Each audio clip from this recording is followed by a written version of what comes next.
Hi, my name is Andy Gothro with Mathematica Policy Research. I presented a poster at this year's APPAM conference.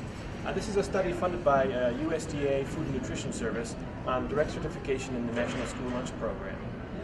We looked at the data matching techniques used in direct certification to see if they were associated with different student characteristics.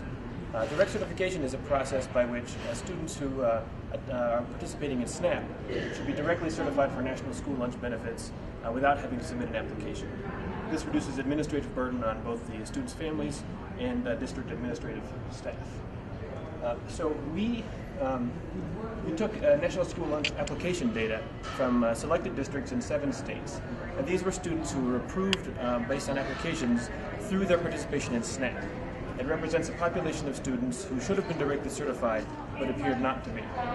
And we conducted an independent matching exercise using this data. The first round we used a deterministic matching algorithm, and that is a restrictive algorithm that requires exact matches on fields such as first name, last name, date of birth, address. Any variation in spelling or if the child moves, it would not be considered a match. And so these are the matches we found in these 7 states using that algorithm. Next, we used a probabilistic algorithm. It's more flexible. It allows for spelling variations. John versus Jonathan would not be considered a non-match. It allows for students to move. And we were more successful in finding matches using probabilistic techniques. We used an off-the-shelf software that any state could purchase to conduct this probabilistic matching. Finally, we looked at student characteristics based on the matching result. And in 2 states, Arizona and Texas in particular, we found large differences in last name characteristics. The students who were matched deterministically had much shorter last names. In Arizona, 6.7 was the average name length compared to 11.2 letters in the last name for the probabilistic match students. Likewise, the names were much more common among deterministically matched students.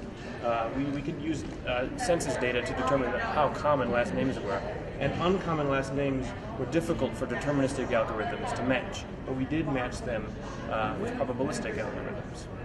Finally, we suspected that name characteristics may be associated with race and ethnicity, and in 1 district we were able to look at that, and we found that among deterministic matches, in 1 school district in Texas, 80% of the matches were white, and 20% were Hispanic.